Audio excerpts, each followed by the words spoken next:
Welcome to this podcast. It's making me thirsty, the number one destination for Seinfeld fans. This episode 166. You know, today's guest from Witchblade, Sense 8, All Right Already, Friends, Cheers, and of course, he played Joel Rifkin in the season 5 episode of Seinfeld, The Masseuse. Please welcome Anthony Cistaro. Anthony, thanks for Hey, joining. thank you, Tony, and extra credit for the proper Italian pronunciation. Now, Anthony is no stranger to Thursday nights on NBC. That's for sure. So, and we'll get into that. But take us back, Anthony. The Masseuse, November of 1993. Our friend of the show, Peter Melman, wrote that episode. Over Yes, 28 million people watched that on Thursday night.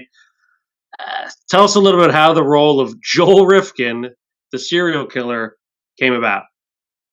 for me, I actually Mark Hirschfeld, who was casting at the time, brought me in for another role. It was the week before for Gina the Barber from Really? the haircut episode, which I heard you talk about. but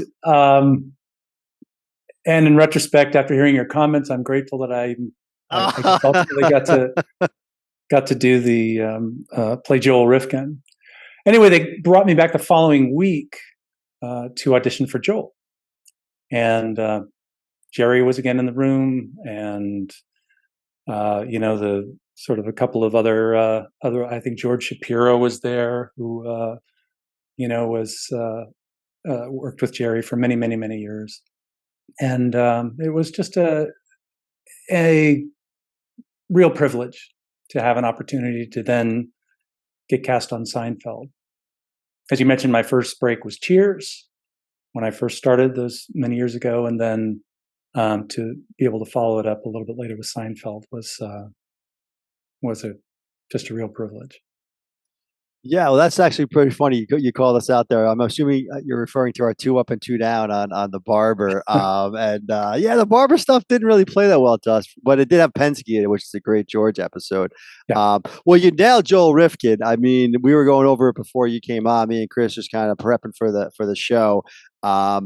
Just you and Julia really played thanks. off each other very well. I think Julia had a great episode in this one, and I think you were a lot to do with that, just the way you played off with each other.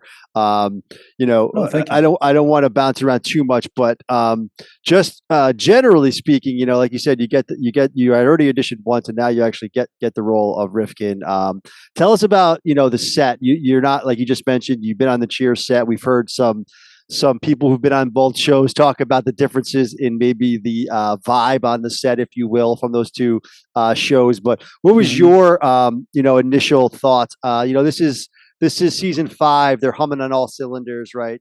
Melman's a respected writer on the show. He's written Yes. some of the best episodes. So you got him, and you got Larry David, and you got Jerry kind of running things. Kind of take us through what that week was like when you first kind of arrived. How those three main ones, maybe your interactions there with Larry and maybe Peter. Sure. The set itself had moved. It was at, I think, what CBS Radford, and at the time it was called, and they had just moved to another set, and so Jerry had taken to riding a skateboard between the writers' room and the set, because he was both writing and performing in the show, and I remember that also Julia Louis-Dreyfus, she had just had a child, and so they had a nursery for her somewhere else on the set. So it's interesting. I very much appreciated working with her, and she was extremely professional and wonderful. And I really appreciated the fact that she had her proper priorities. She was taking care of her child. I think she and Brad Hall who was on Saturday Night Live, they had a child, and so really I remember that even for the first audition, first rehearsal, she pretty much came up and said, "Hi, my name is Julia. Nice to meet you. Okay, so where do we go?" And just went right into rehearsing. So it's kind of funny that the person that I had the least interaction with was, throughout the week, was Julia Louis-Dreyfus, because she had a child that she was happily taken care of. And the vibe on the set was great. Everybody was, these.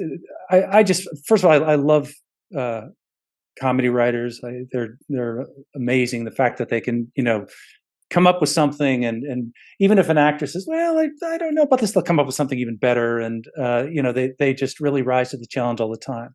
I did get a chance to talk with Peter Mellon because he had written the script, and it was great to catch up and interact with him. Carol Leifer was also on the staff at the time. I later actually got an opportunity to play one of Carol Leifer's boyfriends on All right already. All Right Already.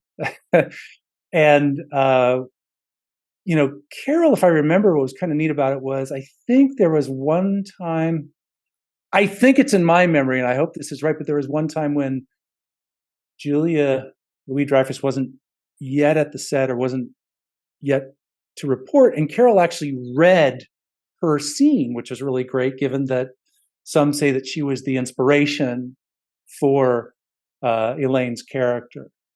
So that was a real treat. And if I'm misremembering, she still read, I know that for sure, and she was still very, very funny, and I wasn't surprised that she got her own show afterwards.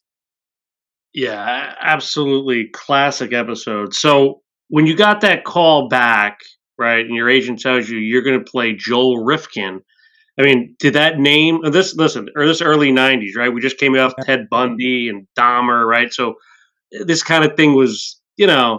in the public consciousness. So what did you know about Joel Rifkin? I mean, Oh, did of you think course. it was hilarious? Like, what were you thinking when you got I that thought call? it was absolutely hilarious. It was really kind of I could see why it would appeal to somebody like Larry David. I mean, here's a serial killer who, if I remember correctly, at the time he was pulled over on a routine traffic stop, and he goes, "You got me. The bodies are in the trunk." And so, Right. it was kind of a very quirky situation. And of course, in retrospect, 6 months after Elaine recommends that Joel change his name to OJ Simpson is now being tried for a very isn't that serious something? charge. So that was kind of an irony. That's one situation where I've heard people say the episode kind of has a different feel to it when you hit that line. Yeah, it's definitely talked about a lot. It comes up a lot on the internet and things like that. But it is one of those things that's just like one of those weird, quirky things like that. Yeah. I mean, us New Yorkers also love the kind of tie into the Giant Stadium scene, and Yes. Bob Shepard is the voice who announces you, Joel Rifkin, Right. to the. I mean, he's a legendary PA announcer. He did Yankee Stadium and Giant Yeah. Stadium, Was it? and he gets to say your name, which is great. Where was that shot? Those Giant Stadium. How Oh, that that's scene kind of work funny. out? So yeah, and I think it was Lawrence Taylor that kind of looked up and discussed. But so that was actually shot the sound stage that Seinfeld moved into was actually if I remember correctly, it was a longer sound stage than they had previously. So they were able to have more sets, and that was at the far end of the sound stage where they had it set up. And it was kind of funny because the bleachers that they had set up only went to a certain height. And so I wasn't, they said, don't stand up all the way when your name is called, just kind of stand up, partially, but not so that you actually show that we only have a certain number of performers behind you. You standing up was just hilarious. Who could be calling me here? It's like, I mean, just classic. So tell us a little bit. I mean, just absolutely love the scenes. Obviously, the only scenes are with Julia, but back at the apartment, going through those lists of names, like the back and forth, like it just seemed like you two had a great chemistry, as a boyfriend girlfriend at the time.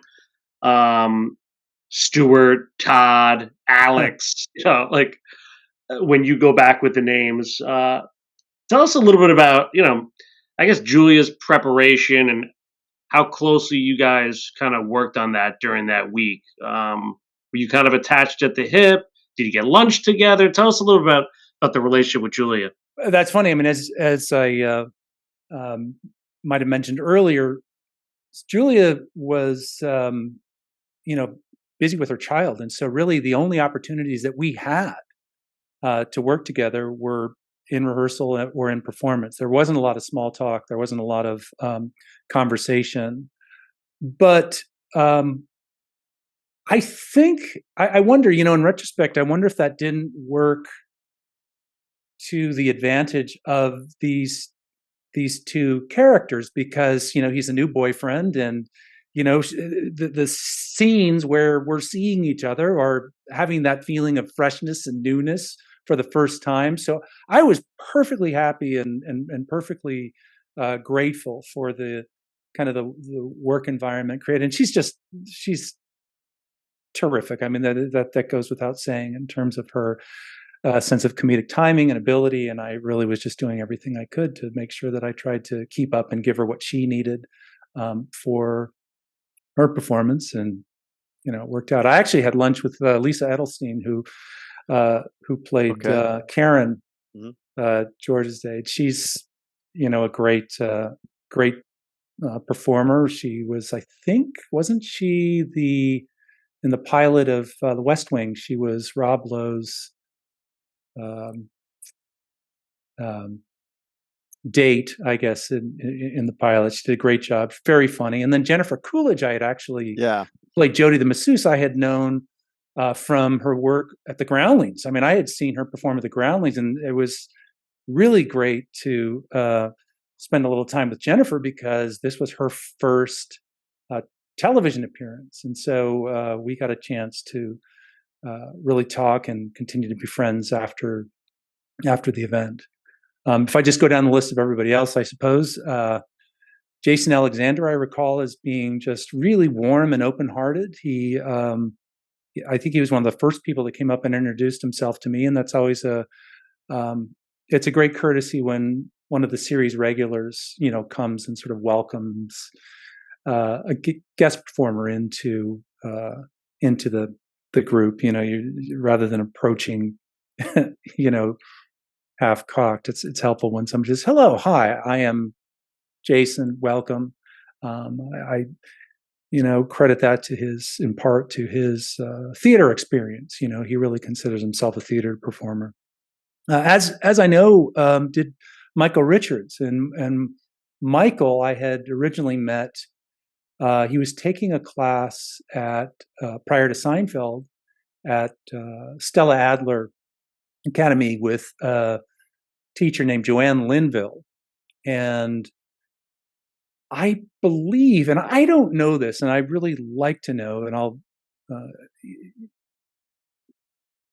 it's interesting in that Stella and Joanne were always, at that time, talking about the importance of an entrance, the importance of an exit, the fact that you really have to bring on a whole world, a whole life from where you had previously been. Now, I know that Michael is probably, he's an incredible performer, and he probably would have naturally done this, but I was always wondering if Joanne did indeed help coach him for that part, which I know she did work with him on roles from time to time. If they had talked about this idea of entrances and exits, because that was certainly something that for the entire run of the show that Michael always did, and did with such great finesse. And in fact, one of the things I remember was that even between takes, there he was, backstage, or when we weren't shooting, he would be practicing his entrances, his exits, because it's a, he's a very, inspired, but also very technical performer as well. And so that was really interesting. And then Jerry was, was really great. He was very welcoming. And the thing I remember about Jerry is that I had heard and saw, I guess craft services backstage, where you go get a snack. There are all the cereal boxes lined up, just as they are lined up on the set. And Jerry is indeed a big fan, or at least was at the time, of, he'd make himself, cereal combinations of 4 or 5 or 6 different, types of cereal. So that was really interesting to see and have confirmed. Fascinating. I mean, between the skateboarding and the cereal, it just sounds like he just never grew up, which is exactly what you'd expect for, a comedian. He's got that same, persona, and it's true to life, which is great. And the Michael Richards stuff, we have heard that from a lot of guests. So it's interesting that you picked up on that too, that he has that, practicing the entrance and that. So that was great Mhm. insight. You know what I was thinking too is uh, your coming up from Elaine from behind with the old like choke and scare her, right? Was that you? Was that Tom Sharonis? Was that Melman? Like, where did that little? I mean, it's a great scene. I mean, just to kind of throw that Oh, in there, just to kind of think about like, hey, let's make him, let's double down on the name and everything like that. again, back to this idea of Stella Adler and the entrances and the exits, and because I had trained, with Stella as well, and it just seemed appropriate. The thing I had to be careful of or try to figure out was make it a little bit ambiguous, but I guess it was seemed a little bit, I mean, it says he comes up from behind Elaine, but I thought if it sort of had a little bit of a flavor that it might, is he choking her? Is he massaging her? What is he doing? So, Yeah, and it thought that ties would be into the masseuse of the episode and everything else right. and the Rifkin. Right. So you gave that your own little twist. Essentially, they let you do that. Yeah, I mean, certainly. I mean, the actor's responsibility is to provide the director and the producers with options. And I would have been perfectly happy if they had said, "Nah, we don't want to do that. That's do something else." It's just little things like in the scene where I don't know if it's even in the scene where Joel says Ned in exasperation. You'll notice that Joel has one leg up on the chair in much the Yeah. same way the little picture behind has one leg up on the chair. It's just little things that might help flavor the scene. And in fact, certainly Larry David himself. You had mentioned Cheers, and Larry David did as well. He had, he it was very obvious to me, once I saw Curb Your Enthusiasm, that there was going to be a continuation of all of his vast contributions on Cheers. And what I mean by that is, I mean, one of the things he said, he was always trying, little different lines and tweaks here and there. And he called me aside. He says, "Yeah," he said, "I hear you played that French guy on Cheers." He said, "Okay, where?" So the original line where Joel says, Elaine says Remy, and then Joel says Remy Rifkin. Should I wear a beret? The line was Right. originally Remy Rifkin. Should I smoke cloved cigarettes? And Larry says, why don't you play the French guy? Why don't you say, should I wear a beret? And so that's how how that came into existence. That's great. Classic. That is So you're great. right. The minutia Yeah, I is love that. incredible. I mean, I didn't know that about Michael Richards at Stella Adler. That's Yeah. fascinating because when people think of Seinfeld, they think of Jason as the trained actor, if you will. Hmm. But the other guys are kind of just comedians. They never run a sitcom before. It was kind of different. They kind of made it their own, if you will. But it wasn't like uh, Jim Burrows and from Cheers who've kind of done this over time. So that's super interesting. And but the whole French connection. Let's touch on that for a second. I feel like you're outside of this, whether it was right already. I think you played a French guy in that too. You're getting French hot and Canadian heavy with hockey Easter. player. Yeah. Yeah, and then obviously the Remy Uh, connection plus the stuff in Cheers. the nanny. I Obviously, played a French photographer. I've had a lot of French or French Canadian type characters, and yeah. Is that because you mastered in French and you kind of had some of that background, or is that a complete coincidence? well, French was actually my major, and I studied in France. It was my second major. I did a major in communications, with film and television, with a writing emphasis. And again, I mentioned Cheers was my first break, and that actually was a real out of left field kind of experience because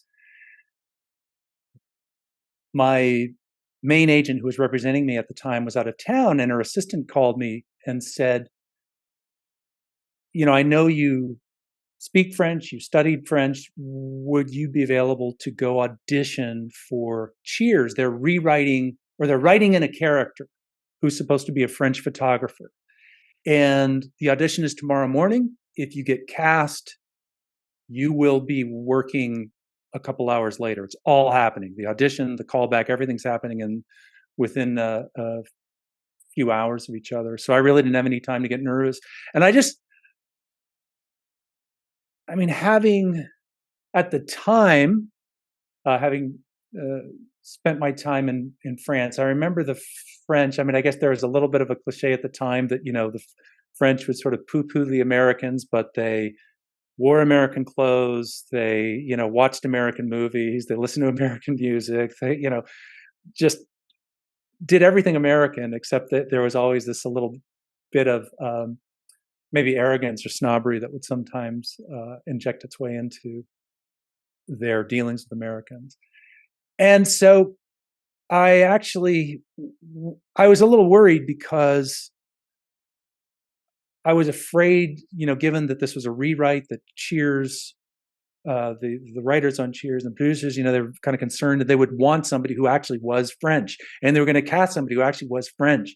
And so I pretended to be French when I went to the audition, and I just, right from the very get-go, hello, it's my pleasure to meet you.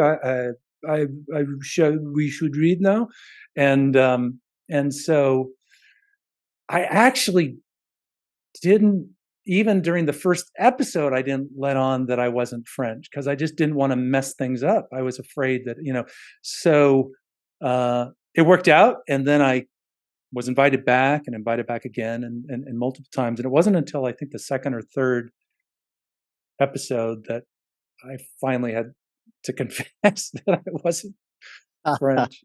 That is great. That is really funny. You had mentioned, I love that. And you had mentioned Jennifer Coolidge. You knew her from the Groundlings. Yes. Now, did you study at the Groundlings as well, or you just had been going to shows and that's I you just knew always the wanted to scene? study the Groundlings. I admired the Groundlings. I would go to their shows, the main stage shows, the Sunday shows that would have the up and comers, and just got a chance to, this was at the time where, you would see, Will Ferrell, Sherry O'Terry, obviously Jennifer Coolidge.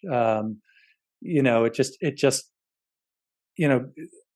goes on, the list of all these really talented performers. And so, yes, I was aware of Jennifer's work, and definitely got a chance to follow her work, afterwards, and see a lot of her shows and her performances. And it was really kind of great to see her. She says, "Oh, there's this character that I've been working on."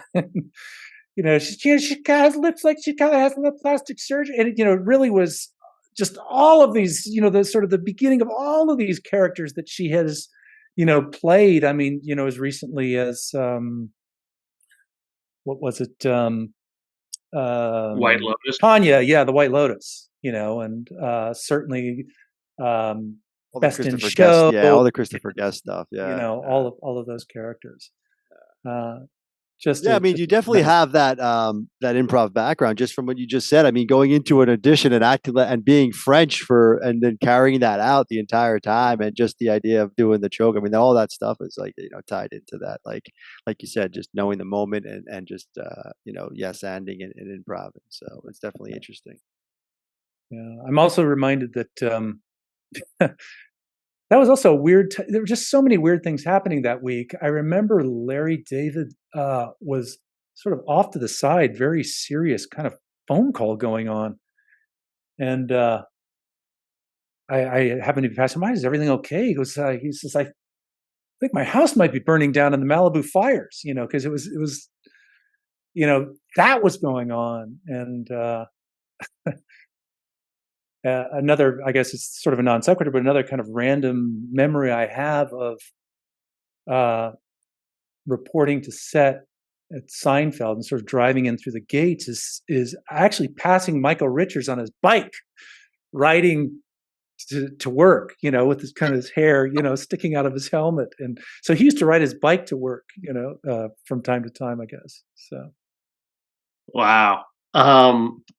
So the Cheers experience, Interesting. So I can't believe you're just sitting there talking, like pretending you're French to Ted Danson and everybody. Hilarious to think about that. Um, so essentially a year later, right? The Seinfeld opportunity came about. Your first Yeah. tryout. You're a young guy at that point, or I mean, you just did 4 episodes of Cheers, right? The show at the time. Um, Nerves. I mean, when you're auditioning for Seinfeld, I mean, what did you know about Seinfeld going in? I know. Listen, they just got moved to Thursday nights. Obviously, a big hit show. But Oh yeah. do you have any friends in the business that gave you any kind of you know? Obviously, Well, Larry it's David was Larry David at that point, right? So yeah. um, I'm Well, just curious I what certainly you I knew. certainly remembered Larry David and Michael Richards also from and loved their work on Fridays, which was that show that preceded Saturday Night Live, or that not that Right. competed with Saturday Night Live, for a couple of seasons. And I thought they were terrific and brilliant then. I mean, the main thing would be, I guess, with any show, you know, I remember obviously really having to ask myself and making sure, okay, what's the style of this show? How are how do people speak on this show? What is the cadence of the script and the lines, the way things are written? I mean, you think of an Aaron Sorkin production, and there's a sort of cadence to the way things are done. David Mamet, there's a cadence also in comedy. I mean, certainly, there was a cadence to Seinfeld, and I was certainly hoping that I was going to be in a position to capture that cadence, fit in, seem like I was part of that world. That's just my obligation as a performer trying to get work there. And again, as I mentioned, I mean, I originally went in, playing an Italian with an Italian accent. So I was just very grateful to have an opportunity to play just a straightforward American. I had done a lot of sort of European type roles. I was very grateful for them. Listen, I'm not casting aspersions on that, but it was nice also just to kind of play a regular guy who happens to Right. have the same name as a serial killer. Yeah, I mean that's the one twist, right? You brought it up earlier, and I just wanted to go back to it because we just find that we love when there's connections like this. But Carol Leifer ended up Hmm.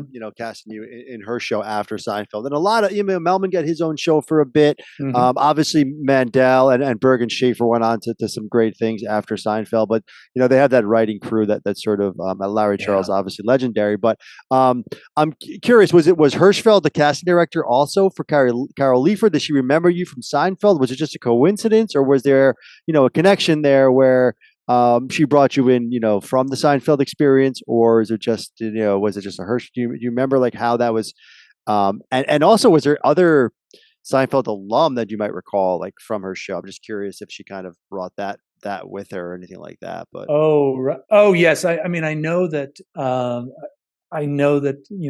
there were a number of guest performers that also appeared on Seinfeld. The All Right Already casting was a little bit unique in that I had gone back east after Seinfeld to work and train at the American Repertory Theater, which was at Harvard University. It's a Tony Award winning regional theater, and I just wanted to eat, breathe, and sleep theater for 2 years, which I did. I remember at the end of which I got my benefits through SAG AFTRA, and we were about to have a child, our second child. And so I was really anxious about having to get work. And so I went back to Los Angeles ahead of my family to try to set up a place to stay. And I was staying with a friend who actually was close friends with one of his sort of apartment fellow tenants, and her name was Judy Toll, and she was a writer on Carol Leifer's show, All Right Already. And so that day, that evening that I landed, and I had all my stuff spread out all over his room, Judy Toll stops by and she sees my resumes on the floor and she picks one up. She goes, "Oh, you're an actor, huh?" I says, "Yeah." She says, Can you do a French character?" She says, "I got this Canadian hockey player that that maybe you could audition for." And Judy Toll is just she was a comedian. Sadly, she passed away at a very young age, but she was highly, highly respected, and I really owe it to Judy Toll for, number one, having benefits that our daughter was able to be born under, and for suggesting me to All Right Already to play Mario, the hockey player. Mario Wow. Lafontaine. That's a great memory to share for sure about Judy, and again, I think it's these connections, whether it's in an apartment building or on a set, someone driving by on a bike. Um, they're all important. You mentioned your children. We always like to ask our guests, your children into Seinfeld? Always curious to hear what the younger generation thinks, or do they love you more on Cheers? I'd love to hear what your kids think about Seinfeld. That's funny. I don't think I shared that I was going to be doing this interview with my 14-year-old son, but I did find him just 2 nights ago watching Seinfeld. So clearly, it still resonates. um, so that, I mean, that must have, you were such a young actor. I know you have a theater background, and we can feel that's where your passion is from. But those early Oh, '90s, Cheers, Seinfeld, and ended up on the finale of Friends. I mean, it must have been just a whirlwind. it was a great privilege to even just be on the set of some of the greatest shows in the history of television and just watch the performers perform, watch how the writing staff just absolutely just that's what's so great about getting an opportunity to work on a half-hour comedy, is because you get to see the creative process happen as it happens. You're getting to watch all of the iterations and watch how the writers shape their story and their episode from version to version. You get to see the sort of what the performers are doing and why they were obviously cast, because there are so many just great one thing I thought was really interesting, for instance, with Ted Danson. He was very, very, very generous to me. Usually what happens is that, or what can happen is that sometimes a guest performer will come on and there might be some tension because there's this sense of, oh well, they're getting all the laughs, or they're trying to outperform me, or they're this or they're that. And it just shows what a great comfort Ted Danson had in his own skin. He knew that the entire world revolved around his orbit, that the audience saw the show through his eyes, and he didn't have to prove anything. And that the better the show was in general, it would reflect well for his character, Sam. And in fact, I was speaking with one of the editors and they said, oh yeah, you'll notice it in scenes in Cheers where Sam's not even a part of it. We'll go back to Sam, maybe from the other side of the bar, just looking up and observing a scene on the other, sort of happening at the other side of the bar, because that is the reminder that the audience is seeing the show through his eyes. He is, the one that the audience is invested in. So when somebody has a great comfort like that, and they just say, "Have at it, go perform. Let's do this." It was a really great, great privilege. Wow, that's incredible. I never really thought about that too at Cheers. That is kind of how the show is, right? It's from his lens, from behind the bar, kind of watching everything. And we've heard similar stories about the Seinfeld set being unselfish and just caring Very about the unselfish. laugh and not worrying about who gets it, and it doesn't have to be Jerry, and letting guest stars like yourself shine, that's great to hear. I'm sure you saw that too on the Seinfeld set, just Absolutely. the unselfishness. Absolutely. Yeah, it's really Yeah. good to I have hear. one thing I'm going to bust myself. If you ever, I feel so terrible. I remember, Jerry had said something about, well, and as part of the show, my name is Claude Seinfeld. And I had seen him backstage. And right after that, I said, oh, hey, Claude. And he just gave me this look because I think he thought I was calling him a Claude, CLOD. And I don't think it connected. So I've always regretted uh, calling him Claude out of context and worrying that maybe he thought that I was insulting him. Well, He, Jerry's a big fan of this podcast, so you he'll should get the ask message. him.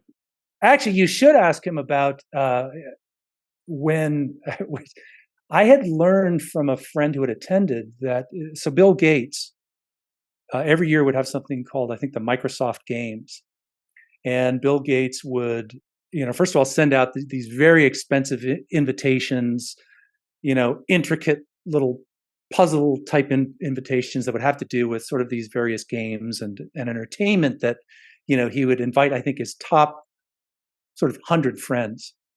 And I had heard that year or previous year, he had invited Jerry Seinfeld to do a stand up for this group. And so it was really interesting to ask Jerry about that. And I'll leave it to him to share the experience. Yeah, I'm sure that was a tough ticket, and I'm sure he was paid handsomely, I would imagine. Right. So, Yeah. so this was this is season 5, Seinfeld. I mean, Mhm. for our money, probably the best season. I mean, Wow. there are no downs. I mean, it is just boom every episode, bang, bang, bang, bang, bang. And Masseuse obviously standing out. Um, did you? Speaking of like Microsoft had parties, did you go to the Seinfeld rap party? Do you remember? Um, did you Yes, ever it take was. those kind It of things was. with? It was held at the conservatory or the observatory. I'm sorry, Los Angeles Yeah. Observatory, outside, and it was a beautiful afternoon. Everybody was in high spirits. Uh, I think they played a blooper reel. I know that a lot of times, blooper reels are played. I know Cheers at the end of every season would play a blooper reel. I think Seinfeld did the same. Um, I was just very, very grateful to have a chance to, it's just great. You're watching a show and you see the set, as a fan, and then to be able to actually step onto that set and interact with these performers, and these characters, I think is kind of what a lot of us probably wish we could do. And so I was just so grateful and so lucky to be able to have that opportunity and get to, sort of enter into this world that I Yeah, and so admired. one more for you. And tell us a little about what you're up to now. But it sounds like, based on what I read, and I think the inspiration came from you. You keep talking about all these writers and how they're creating stories and um, developing that, whether it's on Cheers or Seinfeld. But it sounds like that's what you're up to these days, right? Are you in the creation of stories and film for certain companies? Tell us a little bit about what you're up to these Sure. days, Well, Anthony. I think every actor should write, and certainly, I mean, there's just a dearth of performers who have found their own success by writing their own material. I think that's great. I actually, and I do, and am working on a project actually right now with a producing partner. But I actually really have missed acting, and I just I'm fortunate enough to have signed with an agent back down in Southern California, and I am, you know, con- my wife.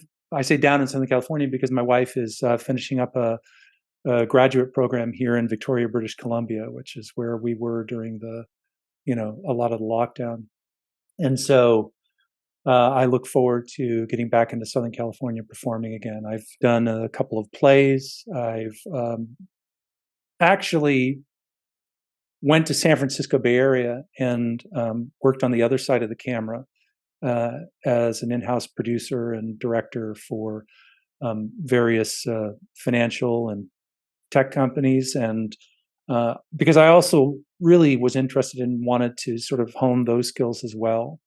But even during those times, I hung on by a thread. I did, as you mentioned, have an opportunity to have a recurring role on Sense8, and also performed in what else was in San Francisco? All Day and a Night, Netflix original.